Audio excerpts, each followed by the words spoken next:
हर घूम के आ गई तुम ससुराल, कहो न अपने हस्बैंड का हाल। हर चूनर हो की साला टैक्सी, हर 10 रुपया की पेप्सी, मेरे सैया जी बड़े सेक्सी। हर 10 रुपया की पेप्सी, मेरे सैया जी बड़े सेक्सी। अरे बहुत ज्यादा।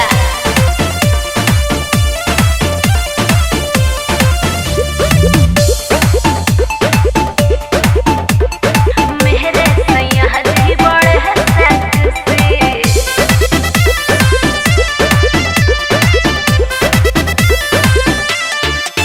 क्या मेरी तरह वो तुमसे प्यार करता है?